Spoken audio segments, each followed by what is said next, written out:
Pagi ini saya akan berbagi sharing sama saudara satu pengajaran firman Allah yang saya berikan judul penyembahan yang mengubah nasib. Penyembahan kita itu yang mengubah masa depan kita, keadaan kita. Seringkali orang meremehkan yang namanya pujian penyembahan. Nanti datang ibadah di gereja, nanti masuk ibadah di channel ibadah online waktu pas dengar firman. Saya mau tanya sama saudara, apakah menurut Anda apa benar ya Anda berpikir bahwa yang penting dalam ibadah itu hanya mendengar firman Tuhan berkata kepada kita? Itu namanya kita cuman mau menikmati Tuhan, menikmati perkataannya, menikmati hadiratnya. Ibadah itu bukan cuman kita yang menikmati Tuhan, tapi Tuhan itu rindu juga menikmati ibadah kita. Bagaimana caranya Tuhan bisa menikmati ibadah kita? Lewat pujianmu, lewat penyembahanmu, lewat sorak-sorai sukacita kita kepada Tuhan. Saat itulah Tuhan menikmati ibadah kita. Makanya saya dorong Anda datang ke gereja ibadah, di gereja di mana Anda digembalakan. Anda datang ibadah, masuk di channel YouTube atau akun Facebook, jangan pada waktu mau firman baru Anda masuk. Ibadah itu komplit, ibadah itu lengkap dari awal sampai akhir. Jangan dipotong-potong. Hadirat Allah, blessing, berkat, pengurapannya utuh ya dari awal. Apakah Anda berpikir pada waktu kita pujian penyembahan kuasa kesembuhan tidak mengalir? Anda salah. Apakah Anda berpikir pada waktu kita menyembah memuji Tuhan itu kelegaan tidak bisa diberikan Tuhan? Justru kalau engkau dalam kesesakan, kapan kelegaan, ketentraman, keterangan Anda terima? Waktu Anda memuji, waktu Anda menyembah, waktu Anda bersorak memanggil Tuhan dalam pujian. Tanpa kita lihat, tanpa kita sadari, tahu-tahu beban kita itu diangkat satu-satu di batin kita. Yang menekan jiwa kita diangkat satu persatu. Tahu-tahu selesai ibadah, Anda ngalami kelepasan, Anda ngalami kelegaan, takutnya hilang, cemasnya hilang, gentarnya hilang. Saya mau tanya, kapan itu terjadi? Ketika Anda praise and worship, ketika Anda memuji menyembah Dia. Makanya ibadah mesti komplit, jangan dipotong, jangan digunting-gunting ibadah. Jangan di-cut dari awal, memuji menyembah. Biasakan, perlu belajar, perlu melatih. Izinkan setiap kali kita ibadah, Tuhan menikmati ibadah kita lewat pujian penyembahan. Dan kita juga menikmati hadiratnya, menikmati firman-Nya komplit. Dan saya mau bicara satu hal yang penting. Penyembahan itu dahsyat kuasanya. Dia mengubah nasib setiap orang. Kita baca ayatnya. Mazmur pasal 42 ayat 1 sampai ayat 6. Saya baca ayat yang ke-1, lanjutkan Anda ayat yang kedua, lalu 6-nya sama-sama saudara ya. Dengan roh yang bergelora kita terima ini firman Allah. Mazmur pasal 42 ayat 1. Begini kata firman. Untuk pemimpin biduan, nyanyian pengajaran Bani Korah. Terus ayat yang kedua lanjut. Seperti rusa yang merindukan sungai yang berair, demikianlah jiwaku merindukan Engkau ya Allah. Lalu ayat yang ketiga. Jiwaku haus kepada Allah yang hidup. Bilakah aku boleh datang melihat Allah? Ayat yang keempat. Air mataku menjadi makananku siang dan malam, karena sepanjang hari orang berkata kepadaku, di mana Allahmu? Ayat yang 5 ya. Inilah yang hendak ku ingat, kata Korah, sementara jiwaku gundah gulana. Bagaimana aku berjalan maju dalam kepadatan manusia, mendahului mereka melangkah ke rumah Allah dengan suara sorak-sorai dan nyanyian syukur dalam keramaian orang-orang yang mengadakan perayaan. Ayat 6 sama-sama kita membacanya 1, 2, dan 3. Mengapa engkau tertekan hai jiwaku dan gelisah di dalam diriku? Berharaplah kepada Allah, sebab aku akan bersyukur lagi kepadanya, penolongku dan Allahku. Bapak Ibu Saudara, ayat ini ternyata Mazmur ini adalah Mazmur yang ditulis, yang diciptakan, yang dinyanyikan oleh Korah. Korah ini reputasinya luar biasa. Korah setelah zamannya kita perjanjian baru kita tahu orang ini luar biasa ya. Mazmurnya itu, ini bahasa saya sih ya, hampir sederajat dengan Daud. Kata-katanya dalam. Kalau Anda membaca tulisan-tulisan Bani Korah, mungkin saya lebih tepat katakan Bani Korah, itu nyanyian-nyanyian mazmurnya, doanya, penyembahannya, itu menunjukkan kedalaman cintanya sangat dalam. Gelora kasih cintanya sangat dalam sama Tuhan. Padahal kita tahu, saya kasih pendahuluan dulu. Anda tahu siapa itu Bani Korah? Bani Korah, kalau kita bicara Bani Korah itu adalah keturunan pemberontak. Keturunan orang durjana yang dilaknat sama Tuhan. Jadi Bani Korah itu punya nenek moyang. Papa buyut nenek moyangnya di atasnya. Ya nenek moyang bapak di atasnya. Itu pemberontak sama Tuhan. Orang durjana. Orang-orang yang jahat. Berontak kepada Tuhan. Berontak kepada Musa. Anda kalau baca di Alkitab itu sampai dihukum loh. Nenek moyangnya Bani Korah itu dihukum sama Tuhan luar biasa. Bahasa yang sering kita kenal begitu tajam, dilaknat, dihukum sama Tuhan. Itu bukan sekedar gempa bumi. Memang sengaja Tuhan belah itu tanah. Itu yang namanya Korah bersekongkol dengan namanya Datan dan Abiram. Dengan 250 orang gengnya mereka. Itu ditelan hidup-hidup di tanah terbelah. Dikubur hidup-hidup sama Tuhan. Anda dengar ceritanya saja ngeri. Atau saya tunjukkan ayatnya, lihat. Mazmur Bani Korah dalam Bilangan pasal 26 ayat 9 sampai 11. Anda lihat gambar berikutnya ini. Nah ini saudara ya. Kalau Anda lihat Bilangan 26 ayat 9 sampai 11. Kita lihat di gambar itu mereka terbelah itu tanah. 250 orang gengnya semua Korah, Datan, Abiram dikubur hidup-hidup. Coba lihat ayat ini, saya baca ya. Bilangan 26 ayat 9 sampai 11, saya kasih background dulu sama saudara. Dan anak-anak Eliab ialah Nemuel, Datan dan Abiram. Jelas ya? Datan dan Abiram orang-orang yang dipilih oleh umat itu, berarti seorang pemimpin Datan dan Abiram. Ialah orang-orang yang telah membantah Musa. Terjemahan lain berkata memberontak kepada Musa dan Harun dalam kumpulan Korah, gengnya Korah, boybandnya Korah. Ada Datan dan Abiram. Lalu ada siapa lagi dikatakan ketika mereka membantah Tuhan. Bukan cuma berontak membantah Musa. Tapi ayat ini jelas pengkalimatannya dikatakan mereka juga membantah berontaknya kepada Tuhan. Lihat ayat 10. Tetapi bumi dikatakan membuka mulutnya. Ya, menganga itu bumi, terbelah. Dan menelan mereka bersama-sama dengan Korah.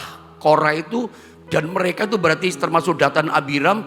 Ketika kumpulan itu mati, ketika lihat ayat ini, ada ke-250 orang itu dimakan api sehingga mereka menjadi peringatan. Lihat kalimat ayat 11, saya ingin ini menjadi pemahaman yang penting buat kita. Kok masih ada Bani Korah? Kan Korahnya udah mati. Kakek buyutnya, nenek moyangnya semuanya ditelan, bapak ibunya nenek moyang mati, dikubur hidup-hidup sama Tuhan, dijepit sama tanah, mati. Ngeri saudara ya. Orang durjana terkutuk. Tapi lihat ayat 11, apa kata Alkitab yang disingkapkan buat kita tentang Bani Korah. Kok ada nama Bani Korah? Kan Korahnya udah mati. Nah kita lihat ketemu ayat ini 11. Mari sama-sama kita baca 1, 2, dan 3. Tetapi anak-anak Korah tidaklah mati. Kenapa tidak mati itu pertanyaannya. Ada pengen tahu kenapa anak-anak Korah tidak mati? Ada banyak alasan. Salah satunya bisa jadi anak-anak Korah waktu itu masih kecil. Nggak ngerti apa-apa. Nggak tahu apa-apa yang dibuat sama papa mamanya, bapak ibunya. Bapak ibunya, papa mamanya berontak sama Tuhan. Berontak sama Musa, menentang Tuhan. Nggak suka gitu pada rencana Tuhan. Nggak suka sama destininya Tuhan. Berontak, mempengaruhi 250 yang lain. Akibatnya dikubur sama Tuhan hidup, dihukum, dilaknat sama Tuhan. Sebuah pemberontakan, jangan dianggap remeh, melawan Tuhan. Jangan dianggap, oh enggak apa-apa kok, masih sehat, masih ada rejeki, ya masih bagus semua jalan, kerjaan masih bahagia-bahagia. Saya mau katakan setiap pemberontakan yang melawan Tuhan, ketidaktaatan, ketidaksetiaan sama Tuhan. Saya mau cuma bilang sama saudara, tinggal tunggu waktu, siap-siap. Laknat, hukuman, pasti jatuh, pasti datang. Tuhan itu kalau istilah orang Jawa, Gusti Mboten Sari, itu bener loh. Tuhan tuh gak tidur. Setiap apapun yang dibuat orang, apalagi yang dibuat orang yang dicintainya, umatnya, mata Tuhan itu menjelajah di seluruh bumi. Anda tahu setiap yang kita lakukan, yang mulut kita katakan, tindakan kita, jangan dipikir Tuhan tidak tahu. Di tempat yang tersembunyi gak ada siapapun, dosa yang kita buat, pemberontakan kita buat, Tuhan melihat. Yang tersembunyi disingkapkan, dibuka lebar sampai semua tahu. Ini terbuka lebar. Ini Korah itu nenek moyangnya Bani Korah itu semuanya tahu. Orang durjana, orang jahat. Tapi anaknya tidak ikut mati. Waktu itu masih kecil, nggak ngerti apa-apa. Atau sudah besar itu anak-anak. Bisa remaja, bisa pemuda. Tapi anak-anaknya nggak mau ikut-ikutan papa mamahnya. Anak-anak Korah mungkin sudah besar. Tapi tidak mau terlibat dalam dosa pemberontakan papa mamahnya. Makanya Alkitab tuliskan luar biasa. Tetapi anak-anak Korah tidaklah mati. Masih ada benih keturunannya. Makanya muncul. Tapi ingat ya. Ketika kita bicara Bani Korah. Anak cucu generasi turunannya Korah. Namanya adalah Bani Korah. Generasinya Korah. Itu label orang durjana. Itu cap yang namanya orang terkutuk. Cap yang namanya pemberontak, ini anaknya pemberontak, ini anaknya orang durjana. Ini keturunannya orang jahat yang berontak sama Tuhan. Cap itu nempel, bagikan kutuk yang melengkat. Label itu nempel sama mereka, tidak enak. Kemanapun generasi keturunan Korah itu ada, orang akan mengutuk, orang berkata ini anaknya orang durjana. Sama dengan di dunia ini, kalau bapaknya korupsi sampai terkenal di mana-mana, enggak enak ya. Cap itu akan nempel. Oh, anaknya koruptor, di penjara bapaknya. Itu nempel label. Dan itu reputasi hancur, harga diri hancur, kehormatan enggak ada. Minder, ketemu orang minder. Saya cuma mau kasih gambaran. Saudara, seperti itulah generasi keturunan dari Bani Korah. Label cap itu nempel. Ini anaknya orang durjana, pemberontak nenek moyangnya. Itu nempel sama mereka. Tapi luar biasa ya. Kemudian reputasinya berubah. Ketika generasi kita, bahkan generasi perjanjian lama zamannya Daud. Ketika menyebut nama Korah, mentereng itu nama. Orang sudah lupa bahwa bapak ibunya nenek moyangnya orang durjana. Orang sudah melupakan bapak ibunya nenek moyangnya orang jahat. Pemberontak melawan Tuhan. Itu hilang loh label. Reputasinya Korah menjadi sangat terkenal sederajat dengan Daud. Sebagai seorang man of worship penyembah Tuhan. Namanya mentereng sekelas Daud. Level mazmurnya. Kalau di dunia ini namanya mentereng seperti Starbucks kopi. Itu kan mentereng itu nama. Saya kasih gambaran. Seperti Mike Donald. Saya tidak di endorse ya. Cuman ini ngomong cerita ini kan saudara ya. Tidak seperti KFC misalnya. Atau seperti merek-merek dagang yang terkenal. Top, keren, mentereng. Begitu dengar nama itu. Wah ini memang top. Memang enak, memang ramai. Saya cuman kasih analogi kepada saudara. Itu yang terjadi pada keturunan Bani Korah. Orang durjana nenek moyangnya. Cap itu hilang loh. Jadi orang yang hebat. Tahukah Anda? Dari generasi orang yang jahat durjana itu. Nanti dari generasi ke-7 dari turunan Korah. Ya, 1, 2, 3, 4, 5, 6, 7 turunan di bawah. Itu nanti di Israel lahir salah satu nabi besar perjanjian lama. Anda tahu siapa namanya? Nabi Samuel. Nabi Samuel itu nabi yang top. Salah satu nabi terbesar di perjanjian lama bukan cuma Musa. bukan cuman Elia, nama yang mentereng top seorang nabi perjanjian lama. Salah satunya itu Samuel, sangat dihormati sampai hari ini oleh suku bangsa Yahudi orang Israel. Muncul Samuel. Nanti ada ingat gak peristiwa tentang Raja Daud? Ketika dikejar-kejar sama Saul, dia takut, dia capek, dia lelah jiwanya, membelot ke Filistin. Dikasih sama Raja Filistin tempat Raja Akhis ya, tempat yang namanya Siklak. Dan kita tahu, saya potong, Siklak satu kali dihancurkan sama orang Amalek. Di bumi hanguskan, harta mereka dirampok, istri, anak-anak, cucu mereka semuanya ditawan sama orang Amalek. Nanti yang ikut membebaskan sama Daud ya, itu membebaskan tawanan semua orang Israel melawan Amalek. Tidak ada yang luka, tidak ada yang baret, itu hebat loh. Jadi kalau yang ditawan 1000 kembali 1000, tidak ada yang lecet. Hartanya kembali semua, bahkan menjarah harta lebih banyak. Itu kan kalau seorang intelijen itu hebat banget gitu loh. Itu kalau ahli perang, wah jago banget perangnya. Menyelamatkan sampai nggak ada yang luka. Ditawan 1000 balik 1000, itu gambaran. Dan salah satu pahlawan perang yang ikut bersama Daud di Siklak mengalahkan Amalek, itu keturunannya dari Korah, Bani Korah. Orang-orang hebat, pahlawan-pahlawan hebat. Padahal nenek moyangnya orang durjana. Nah pertanyaannya, yang mengubah mereka jadi mentereng, cap terkutuk, cap label orang durjana, orang pelawan Tuhan, pemberontak, itu hilang loh. Kita jadi lupa tentang pemberontakannya. Begitu dengar nama Korah, wih, seorang man of worship. Seorang penyembah pemuji Tuhan yang luar biasa. Pertanyaannya, apa yang mengubah kehidupan Bani Korah jadi orang-orang top? Masa depannya berubah. Kutuk jadi berkat. Iya kan? Masa depan yang buruk jadi masa depan yang mentereng luar biasa. Apa yang mengubah? Yang mengubah itu adalah penyembahan mereka, yang mengubah nasib mereka. Salah satunya dari Bani Korah.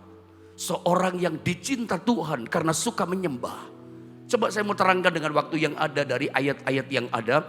Mazmur 42, kita mulai di ayat yang ke-1 dan ayat yang kedua saya baca ya. Perhatikan 1 dan 2 dikatakan begini. Untuk pemimpin biduan, dikatakan apa? Nyanyian pengajaran Bani Korah. Jelas ya alamatnya ya. Bahwa yang menaikkan Mazmur pujian ini bukan Daud. Kitab Mazmur gak selalu Daud, ada Bani Korah yang mentereng orang ini. Dikatakan apa? Mazmur pujian penyembahannya Korah. Lihat ayat yang kedua. Kalau boleh sama-sama kita baca dong ayat yang kedua. Supaya dapat sesuatu dari pernyataan firman disingkapkan buat kita. Ayat yang kedua sama-sama 2, 3. Seperti rusa yang merindukan sungai yang berair, demikianlah jiwaku merindukan Engkau, ya Allah. Anda lihat Korah ini dari kalimatnya ini, dia mengatakan dirinya seperti rusa. Anda tahu rusa itu bukan binatang predator. Kalau Anda suka nonton film-film dokumenter apa ya, Animal Planet, semacam itulah saudara ya. Discovery Channel itu kan banyak ya film-film dalam dunia binatang yang memakan mangsa-memangsa. Nah, rusa itu bukan pemangsa, bukan pemakan, dia yang dimakan, dia yang dimangsa. Ketemu singa dimakan, ketemu hyena dimakan. Nanti kalau dia minum di sungai yang berair, buaya yang makan lehernya dia, digigit dia. Anda pernah nonton itu kan? Jadi rusa ini bukan pemangsa, bukan predator. Dia yang dimangsa. Dia suka menjadi dessert, makanan yang enak buat singa. Kayak es krim gitu bagi buaya. Wah, seneng ketemu rusa. Rusa gak bisa melawan. Dia bukan predator, bukan binatang yang bisa melawan. Binatang yang lemah itu rusa. Kalau di daerah Afrika ada suka nonton film-film dokumenter semacam itu ya. Itu di sungai-sungai itu kan banyak buaya ya. Anda nangkep maksud saya ya. Anehnya rusa itu ya. Kalau dia sudah haus sama air sungai. Sungai yang dia datang ya itu juga. Airnya sungai ya itu. Pertanyaannya, apakah rusa tidak tahu itu ada bahaya? Saya pikir dia punya otak juga ya rusa. Kayaknya dia tahu. Dia tahu ada pemangsa buaya di situ. Dia tahu sementara dia minum ada singa di semak-semak siap melompat menerkam dia. Dia tahu ada hyena, ada serigala. Ketika dia minum siap untuk dimangsa sama buaya dan sebagainya. Meskipun dia tahu dalam bahaya, ada bahaya. Tetapi itu gak bisa menawarkan hatinya dia, semangat geloranya dia untuk rindu tetap minum air sungai itu. Dan seringkali rusa itu dimangsanya bahayanya pada waktu dia minum itu di sungai itu. Meskipun bahaya tetap datang lagi, again dan lagi itu rusa. Yang saya mau coba gambarkan sama saudara, ketika Bani Korah tepatnya berkata, seperti rusa yang merindukan sungai yang berair, demikianlah jiwaku merindukan Engkau ya Allah. Seperti rusa. Dia ketika mencari air, meminum sungai yang berair di mana dia haus. Itu dia tempatkan diri seperti rusa. Aku ini lemah Tuhan. Karena dia sadar, aku ini rendah. Aku turunan orang durjana. Aku generasi keturunan orang yang terkutuk, orang yang jahanam, yang dihukum, dilaknat sama Tuhan. Ayat ini dalam artinya, dia menempatkan dirinya di bawah. Aku tidak ada apa-apanya, aku rendah, aku lemah, gak bisa apa-apa seperti rusa Tuhan. Tetapi meskipun aku lemah dan ada daya, aku seperti rusa yang jiwaku merindukan sungai yang berair. Seperti itulah jiwaku merindukan Engkau ya Tuhan. Orang durjana, tahukah Anda kerinduannya kepada Tuhan? Untuk menghisap sungainya Tuhan, menghisap hadiratnya Tuhan lewat pujian penyembahan. Saya mau katakan tegas, ini kunci masa depan nasib yang buruk orang durjana. Diobah sama Tuhan, jadi mentereng top banget dia. Jangan meremehkan pujian penyembahan. Itu seperti air yang mengalir loh. Urapan itu dilepaskan. Saya pernah ajarkan tentang Yosafat ketika berperang melawan musuhnya. Bangsa Ammon, Moab, Meonim. 3 bangsa besar melawan kerajaan Yehuda yang dipimpin sama Yosafat, sebuah kerajaan yang kecil. Dalam doa puasa beberapa lama yang lalu saya pernah ajarkan. Saudara, saya dorong saudara yang ibadah online, ikutilah doa puasa jam 5 sampai jam 6 lewat YouTube channel ini. Saya terus mengajarkan tentang doa kepada saudara. Salah satunya saya pernah lepaskan pengajaran tentang Yosafat. Sebuah kerajaan yang kecil kekuatannya bisa kalahkan 3 bangsa besar. Rahasia di mana kok bisa menang? Harusnya kalah 100%, tapi bisa menang loh. Harusnya mati, hidup. Itu dia gak pakai kekuatan senjata. Itu lawan Tuhan bikin begini. Mereka bisa gak kenal gitu. Mereka saling membunuh sampai mati berhamparan satu persatu. Bagaimana nasib mereka bisa berubah ya? Bagaimana harusnya kalah berubah jadi menang. Kutuk berubah jadi berkat. Terpuruk hancur bisa bangkit jaya luar biasa. Sakit bisa sembuh. Bagaimana caranya itu? Lewat pujian penyembahan. Mazmur 22 yang keempat katakan, Tuhan itu bertakhta di atas pujian umatnya. Takhta itu tempat duduknya Tuhan. Dia hadir. Itu yang disebut dengan hadirat Tuhan. Saya pernah ajarkan, hadirat Tuhan itu tidak kelihatan. Ketika dia hadir dengan tahtanya dan tahta kerajaannya, kita nggak lihat. Mungkin kita nggak rasa dia ada hari ini, ada mungkin nggak rasa dia hadir di rumahmu masing-masing. Dia datang mengunjungi dengan tahtanya, hadiratnya di rumahmu, engkau nggak lihat.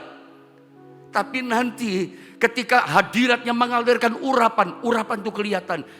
Kuasa, urapan, kekuatan Tuhan itu dilepaskan Tuhan. Itu ketika hadiratnya ada. Ada hadirat, ada urapan. Urapan itu kelihatan. Sakit jadi sembuh. Buntu jalanmu dibuka. Anda jangan remehkan pujian penyembahan.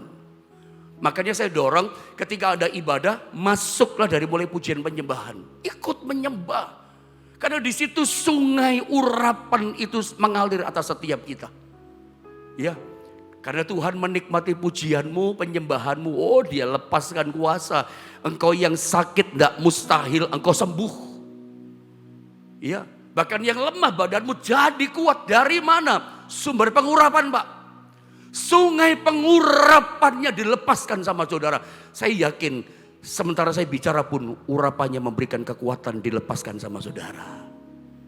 Kehadirannya malah Yosafat itu bisa menang loh. Jadi untuk membalikkan keadaan, memuji menyembah. Memuji menyembah. Jadi gini ya, ini waktunya rupanya sudah mau habis. Kan memang kalau ngomong hadirat Tuhan itu panjang rupanya. Belum apa-apa sudah mau jam segini, saya lanjutkan besok. Tapi saya mau kasih pesan begini. Setiap kita ketika menyembah Tuhan, memuji Tuhan, itu bagaikan kita masuk dalam hadirat Tuhan. Dengarkan saya baik-baik pada bagian kata-kata ini. Setiap orang dalam pujian penyembahan ketika masuk dalam hadirat Tuhan, ketika dia menyembah berkata, puji Tuhan, haleluya, engkau baik. Bahkan lewat pujian penyembahan itu kan juga berisi apa ya? Kayak curhatan kita. Jadi pujian penyembahan itu enggak melulu berisi. Saya setuju sih dengan banyak pengajar praise and worship mengatakan pengagungan pujian. Ya memang. Tapi Anda lihat ya, Mazmurnya Daud, saya temukan begini, Mazmurnya Korah, ya, Mazmurnya Salomo, Mazmurnya Musa, itu bukan hanya bersifat pengagungan, tapi juga bersifat curhat masalahnya, kesesakannya. Ayat ini pun curhat kan, dia berkata, memang dia mengagungkan Tuhan, tapi ada curhatan masalahnya. Air mataku menjadi makananku siang dan malam. Ini kan pujian penyembahan. Boleh nggak? Boleh. Karena sepanjang hari orang berkata kepadaku, di mana Allahmu? Dia cerita sama Tuhan keadaannya. Dan saya mau katakan setiap orang dalam pujian penyembahannya masuk dalam hadirat Allah. Begitu dia selesai memuji, selesai menyembah, dia berkata amin. Setelah selesai masuk hadirat Allah, saya mau katakan hidupnya gak sama lagi loh. Hidupnya akan diubahkan sama Tuhan. Bahkan dari kisah Korah, saya mau lepaskan begini sama saudara. Dari pujian penyembahan Bani Korah, kita belajar begini. Bukan cuman orang memuji menyembah Tuhan seperti Korah. Itu yang diubahkan bukan hanya hidupnya sendiri. Bukan cuman si penyembahnya saja hidupnya diubah sama Tuhan. Bukan cuman si penyembah saja yang nasibnya diubah sama Tuhan. Kesehatannya diubah sama Tuhan. Tetapi sampai keturunan ilahinya dia. Bahkan benih ilahi keturunan yang belum dilahirkan. Keturunan generasi yang belum ada dalam kandungan. Yang kemudian nanti berapa puluh tahun akan dilahirkan. Itu mungkin cucu saudara, cicit saudara, anak saudara. Kalau Anda belum punya anak sekarang. Tapi kalau Anda suka memuji, menyembah. Itu orang-orang yang kita lahirkan, mau laki mau perempuan kita. Kita kalau datang laki perempuan menyembah Tuhan. Itu yang diubah bukan cuma kita. Sampai generasi keturunan kita yang belum dilahirkan. Yang belum ada dalam kandungan kita. Kandungan saudara yang wanita maksudnya. Itu diubah sama Tuhan loh. Masa depannya diubah sama Tuhan. Itu melebihi kita. Contohnya siapa? Contohnya Bani Korah. Mentereng top namanya. Jadi kalau Anda ingin diubah sakit jadi sembuh. Tidak ada cara lain. Saya dorong saudara yang wanita-wanita muda yang sedang mengandung hari ini. Engkau sedang hamil mengandung jabang bayi anakmu dalam kandungan. Saya dorong gini, suka memuji menyembah ya. Suka mendengar puji-pujian lewat YouTube. Puji-pujian penyembahan dalam ibadah seperti ini, ikuti. Karena pujian penyembahan bukan cuma mengubahkan hidupmu. Anakmu dalam kandungan benih ilahi. Itu nasibnya, masa depannya diubah sama Tuhan. Penyembahan bukan cuma mengubah kita si penyembah. Sampai anak cucu kita loh. Dahsyat loh penyembahan. Generasi kita diubah. Besok saya akan bicara sama saudara. Mazmurnya Korah itu banyak. 11 mazmur yang dia tulis. Salah satunya. Betapa ku mencintai tempat kediamanmu Tuhan. Itu mazmurnya Korah. Tuhan itu bagi kita tempat perlindungan dan kekuatan. Sebagai penolong sangat terbukti kata Korah. Korah ini orang yang mengalami pertolongan Tuhan terbukti. Makanya gak heran di kalimat yang ke-6 terakhir. Aku akan bersyukur lagi kepada Tuhan. Lagi dan lagi dan lagi. Gak pernah bosan dia menyembah. Ayat yang terakhir saya baca lalu selesai. Lihat ayat yang ke-6. Besok pun saya coba terangkan lagi ini sama saudara. Ayat yang ke-6 sebagai penutup saja ya. Besok pun saya ulang karena belum selesai kita. Maka mengapa engkau tertekan hai jiwaku dan gelisah dalam diriku? Berharaplah kepada Allah. Tidak ada yang lain. Berharap kepada Allah. Sebab aku, lihat kalimat ini, akan bersyukur lagi, more lagi kepadanya penolongku dan Allahku. Kayak lagunya Pak Roni Daud Semyon jadi pembicara retreat kita nanti ya. More, more, more, I want more, more, more. More we praise you. Memuji Tuhan lagi, memuji Tuhan lagi. Bersyukur lagi. Terus lagi. Hari ini memuji Tuhan, besok lagi memuji Tuhan, besok lagi memuji Tuhan. Bersyukur lagi. Kenapa Korah kok lagi bersyukur? Karena dia tahu pujian penyembahan itu yang mengubah hidupnya. Bila pujian penyembahan kita, Tuhan menikmati pujian penyembahan. Tidak adil saya katakan. Tegas ya, maafkan kata-katanya. Anda suka memperlakukan Tuhan tidak adil. Anda cuma mau menikmati Tuhan. Tapi Anda gak mau Tuhan menikmati pujian penyembahanmu. Oh, rindukan hidupmu dinikmati sama Tuhan. Penyembahan pujianmu dinikmati sama Tuhan. Memuji saudara. Dan tanpa sadar kita gak tahu. Tiba-tiba berubah hidupku. Yang rezekinya susah, oh lancar. Jobnya habis, ada lagi. Sakit jadi sembuh. Tidak tahu kita kapan ya. Tahu-tahu sakit kita diangkat sama Tuhan. Dia penyembuh, dia penolong. Dan pertolongan Tuhan sangat terbukti.